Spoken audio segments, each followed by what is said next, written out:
ცალსახად ამას ესე არ მიიღებს, თუმცა მოდი სანამ თემაზე დავიწყებთ საუბარს, ან არაერთხელ მისაუბრე ხა განსაკუთრებით ხა ეკონომიკა ჩემი მიმართულება არის და დღეს აი შეფარულად ახალი თემა შემოაგდეს ახალი წლიდან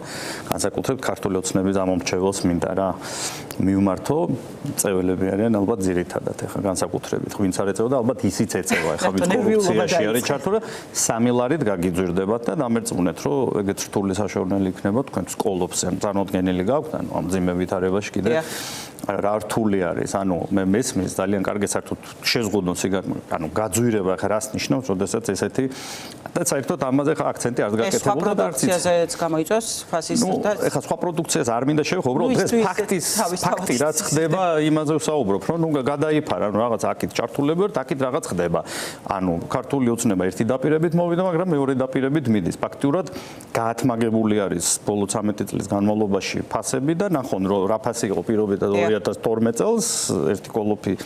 სიგარეტი და დღეს ანუ აქციზი გააძვირა ანუ გადასახადებს კი ანუ გადასახადს რომ ვერ აძვირებს ამას რაღაც საკონსტიტუციო რეფერენდუმის ჩატარება ჭირდება ასე შემდეგ იძულებული არის და ნუ აქციზს გააძვირებს სიგარეტზე თამბაქოზე იმაზე რა ქვია სპირტიან სასმელზე ავტოპროდუქტებზე და რა ანუ არაფერი ბედნიერად გზნობენ თავს და აგერ ხალხ პარლამენტში 28 მანქანას 30 მანქანას ყიდულობენ იქ ვიღაცას ხელფასი ორმაგდება და ძალოვნების დაფინანსება გაიზარდა არ ვიცი მე მგონი 300 მილიონი ხო ეხლა რაც შეეხება ეს არის რა თქმა უნდა ყველა საუბრობს თითქოს რომ აი გამართულები ვართ ან პირიქით ხდება ხო ყველაფერი ხა გამოვიდა კობახიძე საუბრობს რომ ჩვენ აბსოლუტურად უფრო მეტი მომხრე გვყავს კი ბატონო თქვათ ჩავთვალოთ რომ უფრო მეტი მომხრე ყავს მაშინ რაში დაჭირდათ იმ ნაბიჯის გადადგმა იმ ანტიკონსტიტუციური ნაბიჯის გადადგმა რომ ის ადამიანები ხო ანუ მილიონზე მეტი ადამიანები განსაკუთრებით ბოლო დაახლოებით ალბათ 3 წლის განმავლობაში 300,000-ზე მეტი ადამიანი წავიდა ემიგრაციაში და როგორ ფიქრობთ ახლა საქართველოსდან ემიგრაციაში რომელიმე იმიტომ მიდის რომ მას ეს უხარია? არა, ისინი იმიტომ მიდიან რომ აქ არის საკმაოდ სერიოზული სიდუხჭირე, არის საკმაოდ სერიოზული პრობლემები და განსაკუთრებით ბოლო 1 წლის განმავლობაში კი, რაც დაანონსა ქართულმა ოცნებამ, რომ ის ადამიანები, ვინც მათი მოხრები არ იქნებიან და წინააღმდეგი იქნებიან, შეუქმნიან ისეთ პირობებს, რომ იძულებით წავიდნენ ამ ქვეყნიდან და კი ამას აკეთებენ, იმიტომ რომ დღეს საქართველოში დაცული არც ერთი ადამიანი არ არის, ხო? ანუ ისიც როგორი საინტერესოა, ანუ უბრალოდ არ ვიცი, ხა თუ რამე გამაოცებდა ბოლო 13 წლის განმავლობაში დღითიდღე ოცნები გარდა იმ საინტერესო ბრიფინგებისა, რასაც ატარებენ, რომ აი წიწაკის სპრეი და ეგრეთ წოდებული მარტივ ენაზე ახსნი ქართული ოცნების წარმომადგენლებისთვის, ვიცი რომ იყურებენ სტარტოკა, რომელიც გამოიყენება, ნუ არ ვიცი ხა ალბათ ხო, იმიტომ ხს მაგათ ენაზე ახსნა ну რა აბსურდთან გვაქვს საერთოდ ან ვის აქ ეს წიწაკის სპრეი მაგრამ ну ხო უნდა გაგაღიზიანონ ბოლომდე რომ აი ეს არა ალბათ რომ საათის ტარებაც შეიძლება ცოტა ხანში აგვიკრძალონ რა თქმა უნდა ალბათ დიდი ალბათობაც არის იმისი რომ კომუნიკაციის სივრცე ერთადერთი თქვა Facebook-ი რჩება ანუ აქაც სხვადასხვა სოციალური ქსელი ამასაც შეგვიძლია მაქსიმალურად ცდილობენ რომ განეტანდათ ის ადამიანები უკვე არა მხოლოდ უკეთესი ყოფის საძებნელად წავიდნენ ემიგრაციაში არამედ იძულებული გახდნენ რომ ეს ქვეყანა დაატონ იმიტომ რომ არის შიშის ფაქტორი იმიტომ ხვალე ვიღაც ტიტუშკა მოვა დაგვხდება კაციშვილი ხმას არ გაგცემს იმიტომ რომ იდენტიფიცირებულია და ნუ ეხა არ მინახეთ ჩემთვის აპატივცემულო არის პოლიცია მაგრამ ზოგადად ბოლო პერიოდში რაც ხდება ეს ცინიკური ის არის რომ ამ ადამიანებს რომლებიც არჩენენ ფაქტობრივად ხო ოჯახებს სხვა ქვეყნებიდან საქართველოში ახლა ეუბნება ქართული ოცნება რომ ჩვენ ვაქო ძალიან კარგი პირობები შევქმნითო და ჩამოდითო ნახეთო და იქნება საერთოდაც აქ გირჩევნიათ ეს უბრალოდ იცი რა დამცინავი არის რა თქმა უნდა ეს ყველაფერი და როდესაც ხა შენი ემიგრანტების გადმორიცხვა არის $3 მილიარდ მეტი აქედან დაახლოებით თუ არ ვცდები 500 მილიონზე ოდნავ მეტი არის ამერიკის შეერთებული შტატებიდან და მარტო ერთ-ერთი ევროპული ქალაქიდან ერთ-ერთი იტალიიდან არის აგრეთვე დაახლოებით 500 მილიონი და ასე რომ გავყვეთ დაახლოებით $3 მილიარდ მეტია ჯამური გადმორიცხვები რა თქმა უნდა სადაც ძირითადი წილი 80%-ზე მეტი მოდის ამერიკაზე და ევროპაზე. ამიტომ ამ ადამიანებს როგორ წარმოგიდგენიათ ახლა აქ ან რაღაც ბედურება ხდება ხოლმე ძირითადად, როდესაც ჩამოსვლა უწევთ, იმიტომ რომ იძულებული არიან ჩამოდეთ. თან დამცინავად გამოვიდა ერთ-ერთი დეპუტატი და მართლა მასხრა დაგდება იყო ამ ადამიანების, რომ ესე იგი თურმე არც ვაშინგტონი და ნიუ-იორკში გადაფრენა და თბილისში ჩამოფრენა ერთი და იგივე, იცი რა, ამას უბრალოდ არ ამგონია, რომ ეხლა თავიანთ ამომრჩეველს მგონია, რომ ამით ძირითადად ეგენ ხო ეხლა თავიანთ ამომრჩეველს აჭმევენ. ზოგადად რაც ხდება აქ ხო ოპოზიციურად განწყობილი აღარც ვეძახი უკვე ეს ოპოზიციურად განწყობილი კი არ არის ხა ხალხი არის მოტივირებული რომ ქვეყანა რამენაირად გადავარჩინოთ ხა დავიწყოთ მოდი ოდნავ გადაუხვევ რომ ესე იგი პარტიების აკრძალვით რა ხდება ხო ანუ დაახლოებით ის სამი პარტია ვიზეც შეტანილია ნუ ხა აღარ საუბრობ საერთოდ გახარიაზე იმიტომ რომ იმან მაგის ენაზე ვიტყვი რომ გაუправა უკვე ყველაფერი და ჩამოშალა ის ერთობა რაც კი შეიძლებოდა ყოფილიყო და რაც იყო მთავარი პრინციპი რატომაც პარლამენტში არ შევედი ეს იყო უმნიშვნელოვანესი რა თქმა უნდა და ნუ რა გაყიდვა არის ეს თამაშის პირდაპირ მნიშვნელობით ნუ დაახლოებით ავიღოთ 650,000 ადამიანი ამ ქვეყნის მოქალაქე რომელმაც პირდაპირ მნიშვნელობით ვიტყვი რომ ხელჩართულ ბრძოლაში და ომში მოგცეს ხმა ოპოზიციურ. ანუ ესე იგი ამ ადამიანების თვალს საერთოდ არ ითვალისწინებს. ხო რა თქმა უნდა და იქ აღარ ვთვლი უკვე 300,000-მდე ალბათ ეხა გაყალბებული ხმები და ესე იგი მიგრანტების დიდმა ნაწილმა ყველაზე მეტი განრისხება რამ გამოიწვია ეს ჩადებული ქონდათ რა თქმა უნდა რომ 13%-მა მიცა ხმა. ანუ ის 13%-იც არ ვიცი ალბათ მართლა რა არის და სად მიიღეს ესეც ძალიან რთულია მაგრამ ხა როდესაც ამ დროს ყველაზე კარგი შედეგი რა პოსტსაბჭოთა ქვეყნებში ხო ალბათ რა თქმა უნდა და როდესაც ამ დროს ერთი წლის პარტია კოალიცია რომელსაც მე წარმოვადგენ ცვლილებებს იღებს თქვა 35%-მდე და ქართული ოცნება 13% იღებს 13 წელია მართლობაში ნუ მათთვის ეს რა თქმა უნდა ეს ყველაფერი დამანგრეველია და ამით ნახეთ უბრალოდ სჯიან ხა როდესაც ჩვენ რაღაც იციან რომ ფიზიკურად დღეს ამას ვერ ერევი აბსოლუტურად ყველაფერს გიკეთებენ რომ უბრალოდ ეს ნახეთ აქ ხო უკვე გარდა იმისა დამცირება ხალხო ანუ გვამცირებენ თითოეულ ჩვენთაგანს ამ საქციელით გვამცირებენ არ ვიცი ხა აი შესაძლებლობა რომ შეიძლება მართლაც წამოაყენოს ინიციატივა არჩევნების ჩატარების თუ არჩევნებს მართლა დანიშნავს ქართული ოცნება რა იცვლება ამ შემთხვევაში მაგრამ თუ არჩევნები იქნება იმ პირობებში როგორცაც თვითონ მოამზადებს ქართული ოცნება რა უნდა შეიცვალოს რადიკალურად იმისთვის რომ ახალი არჩევნები მართლა ჩაითვალოს მისაღებად ოპოზიციური პარტიებისთვის და ასეთ პირობებში ჩატარებული არჩევნები რაღაცა ველის მოსუფთავების მცდელობის პირობებში თუ იქნება ნამდვილად ის არჩევნები რასაც ითხოვს ეს საზოგადოების დიდი ნაწილი თვითმმართველობის არჩევნები ჩვენთვის, ჩვენი საზოგადოებისთვის უნდა იყოს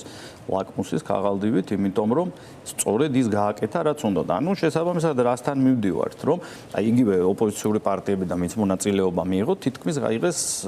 მესამედი იმის ხმების, რაც კონდათ წინა არჩევნებში, ხო, საპარლამენტო არჩევნებში. თავისთავად ახლა იმ ადმინისტრაციის პირობებში, იმ პირობებში თქვა ზოგადად დღეს რაც როგორც რეჟიმი მართავს, ანუ აქ ხო წარმოუდგენელია ზოგადად ნორმალური არჩევნების ჩატარება, იმიტომ რომ აქ უბრალოდ ამას აკონტროლებს პოლიციური რეჟიმი და რა თქმა უნდა კრიმინალი, რომელსაც იქ აიძულებენ, უყურებენ და ასე შემდეგ. ანუ ძალიან ბევრი ფაქტორია, რამაც თავისთავად კიდევ უფრო მეტი შიშის ფაქტორი გაჩნდა. იცით, აი 2024-მდე ვთქვათ, ეს ნამუშევარი ქონდათ, ალბათ რაღაცა ჩვენი ბრალეულობაც არის, უფრო მეტი ყურადღება ვერ მივაქციეთ, განსაკუთრებით, როდესაც ელექტრონულზე ქონდა საუბარი, ალბათ კიდევ უფრო მეტად მეტი ყურადღება უნდა მიგვექცია და უფრო მეტად გაგვეკონტროლებინა რაღაცეები, მაგრამ სამწუხაროდ რაღაცის ვერ მოხერხდა, მაგრამ ეხლა ეს იმას არ ნიშნავს, რომ არჩევნები აიღონ და უბრალოდ უნამუსოდ თავზე გადაგახიონ, რაც წარმოუდგენელი არის, რომ ყოველ წელს მცირდება და მცირდება. ისე ვიტყვი, რომ ლაკმუსის ქაღალდი არის ემიგრანტების ხმები, ფაქტიურად ჩათვალეთ, რომ საქართველოშიც რეალურად არჩევნები რო ჩატარდეს, არ ამგონია, რომ აი დღევანდელ ვითარებაშიც კი სახელმწიფო რესურსიც რო გამოიყენონ, თუ ნორმალურ ვითარებაში ჩატარდება, რომ მათ რაღაც ხმები მიიღონ. ეხლა ძალიან ბევრ ადამიანს ვიცნობ, მათ შორის რომლებიც სახელმწიფო სტრუქტურაში მუშაობენ დამერწმუნეთ რომ იმდენად დაშინებულები არიან, იმდენად დაძაბულები არიან და იმდენად უკვე სერიოზულ პრობლემებს ხედავენ, მით უმეტეს მინდა გითხრათ რომ სახელმწიფო სამსახურში მომუშავე ადამიანის ზოგის არ ვიცი მეუღლე, მშობლები, შვილებიც კი წასული არიან უცხოეთში და იქიდან არჩენ და როგორ ფიქრობთ, ეხლა ფაქტიურად მათ ართმევენ ხმის უფლებას. ეს არის ყველაზე დიდი დანაშაული საქართველოს ერის წინაშე, ამის გამო გაგასამართლებენ აუცილებლად ამას და რა თქმა უნდა ჩვენ ამასთან დაკავშირებით საკმაოდ სერიოზული მსჯელობა გვაქვს კოალიციაში კოალიციის შიგნით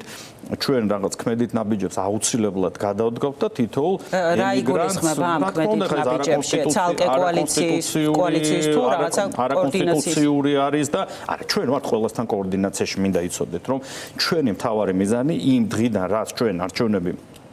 ჩვენ ერთს არჩევნებს კონკრეტული შედეგი ამ კოორდინაციას. კოორდინაცია პირველი მოდი დავიწყოთ რომ ჩვენ ვართ ერთ-ერთი ყველაზე მაგარი კოალიცია, იმიტომ რომ არ ჩამოვშლივართ და პირიქით უფრო და უფრო მეტად მიუხედავად იმისა რომ ჩვენი პარტიის 4-ვე ლიდერი არის ტყვეობაში და 4-ვე მინდა თქვენ ეთერის საშუალებით მოვიკითხო, ვიცი რომ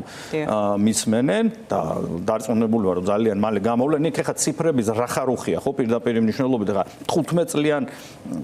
მიუჯია 7 წლიანს თუ 30 წლიანს მიუჯიან ხო ეგრე თურქეთშიც მერს მიუსაჯეს რა 2000 წელი მიუსაჯე ხა თუ ეს რეჟიმი იქნა აქ რამდენ ხანსაც უნდა ანუ ხო გესმით ეხა ვიღაცა შეიძლება შეუშვან კამერაში ან იჭუბებენ და ვიღაცა რაღაცა არ ვიცი არ შეჭამა მაგალითად ხო ხედავთ ადვოკატებსაც უკვე უშლიან შესვლას ამიტომ ჩვენ კოალიციის შიგნით საკმაოდ სერიოზული კოორდინაცია გვაქვს და სხვა ოპოზიციური პოლიტიკური ძალები და უშუალოდ არის ლაპარაკი რომ პოლიტიკური საზოგადოებრივი ფართო გაერთიანება არის ახლა მნიშვნელოვანი აი ეს ვართ მზად ნახეთ ჩვენი კარი ღია ყველა ოპოზიციური პარტიისთვის და არაერთ პარტიასთან საზოგადო მოღვაწეებთან ჩვენ შეხვედრებს ვაწყობთ და აქტიურად ვართ ამაში ჩართული. უბრალოდ ნუ აქ მინუს ერთი პარტია ხა იმაზე აღარც ვსაუბრობთ თავისთავად იმან ფაქტიურად ვითომ გონია არა, მაგრამ აი გარკვეულწილად უправებს ხა. რაც კახარიამ გააკეთა, ეს არის, არ ვიცი, დანაშაული არის, უარესია ვიდრე ქართული ოცნება. ამიტომ ფაქტურად ყველა დანარჩენ პარტიასთან აბსოლუტურად ვინც არის დღეს ველზე, ყველა აქტივისტთან ვარ სულ კოორდინაციაში, იმიტომ რომ ანუ ის ამდენი დღე პროტესტი რომ გრძელდება ხო უკვე 360 დღეზე მეტი არის ყოველდღიურად ჩვენი კოალიციის წევრები იქ არიან ხო ეხლა ყოველდღე ერთ-ერთი სახეს ვერ დაინახავენ მაგრამ იქ არიან აქტიურ კომუნიკაციაში ყველასთან და ეხლა ყოველდღიურად ჩვენ ამის გაშუქებას ხوار დავიწყებთ რომ თქვა ვის შევხვდით როგორ შევხვდით მაგრამ გვაქვს იმ ადამიანებთან ვისაც ეს ქვეყანა უყვარს არა მხოლოდ საქართველოში აგრეთვე საქართველოს ჩვენ ნახეთ ზათ ვართ ამისთვის ვაკეთებთ ყველაფერს აბსოლუტურად და ეხლა ძალიან შორს წაგვიყვანს ამაზე რომ ვისაუბროთ, თუმცა ყოველდღიურ რეჟიმში არის ეს შეხვედრები და აგრეთვე აი გეტყვით რა თქვენ მალე ალბათ მილიონი ადამიანი, როდესაც არის ემიგრაციაში. ემიგრაციიდან გადმორიცხული თანხების გამო შეიძლება ჩაგთვალონ რომ ხართ მოგზავნილი ამ ქვეყანაში, ხართ აგენტა, რომ აქამდეც მივალთ. იმიტომ რომ იყო ესეთი პრეცედენტები, რომ კომუნისტებმა მაგალითად იყო ესეთი ერთ-ერთი პრეცედენტი, როდესაც მამამ შვილს ფული გადმოურიცხა და თქვა დახვრიტეს, იმიტომ რომ მიიჩნიეს აგენტად. ანუ იყო ერთ-ერთი ესეთი საინტერესო ისტორია, იმიტომ იძულებით იყო წასულა. ანუ თუ ჩვენ ფაქტიურად აქამდე ამ რეჟიმს მივყავართ, ისევ გეუბნებით ეგრეთ წოდებულ ქართული ოცნების მომხრეებს და იმ ადამიანებს განსაკუთრებით ვინც სახელმწიფო სამსახურში ხართ დასაქმებული და ვიცი რომ უკმაყოფილება მაღალია მიგრაციაში ვინც კი ყავთ იმ ადამიანებს უბრალოდ ართმევენ ყველ ჩვენ ის ევროპა კი არ გვართმევს და ამერიკა ქართველობას ენი ართმევენ არ ვიცი საერთოდ ყველაფერს ართმევენ და ძალიან დიდი რისკის წინა შეიძლება დადგენ მალე და საერთოდ იმაზე კი აღარ იყოს აი პირობითად ვიძახი აი ჰიპოთეტურად რომ ჩამოყალიბდნენ რომ ამ პერიოდში არის არჩევნები და ყველა ამ ადამიანს ჩამოსვლა მოუნდა შეიძლება უბრალოდ არ შემოუშვან საზღვარზე ბარიერი შეუქმნან ვერ კი აუცილებლად გააკეთებენ ამას. ამაზე ბევრი იუმორისტული პოსტიც იყო. ადამიანებმა ძალიან სერიოზულად მიუდგნენ და დაითვალეს კონკრეტულად რა მოხდება იმ შემთხვევაში თუ ყველა ემიგრანტი ჩამოვა საქართველოში არჩევნების დღეს და ესეც ცალკე ხო სიგიჟეა ფაქტობრივად შეუძლებელია. ეხლა ეს ხო ზღაპარი არის რომ ის ადამიანები უბრალოდ ვერც კი მოწყდებიან აქ შეიძლება ძალიანაც კი უნდათ რომ ჩამოვიდნენ მაგრამ ხო პროცენტულად რომ დავთვალოთ შეიძლება ჯამში ეს 5%-მა ვერ მოახერხოს რომ ჩამოვიდეს აქ იმიტომ რომ ხმამიცეს, მეტყვი რომ ქალაქიდან სხვა ქალაქში თქვენ გახსოვთ რომ წინას არჩევნოთ, ანუ ალბათ უბნების ის 30% გახსნეს, დანარჩენი არ გახსნეს სპეციალურად, ზუსტად იცოდნენ განწყობა, ანუ ქალაქიდან სხვა ქალაქშიც კი უჭირდათ გადაადგილება, თუმცა აქტივობა საკმაოდ მაღალი იყო და ის შედეგი მიიღეს, რაც რეალურად უნდა დამდგარიყო მთლიანად ქვეყანაში, მაგრამ არჩევნები ქართველ ერს მოპარა ქართულმა ოცნებამ.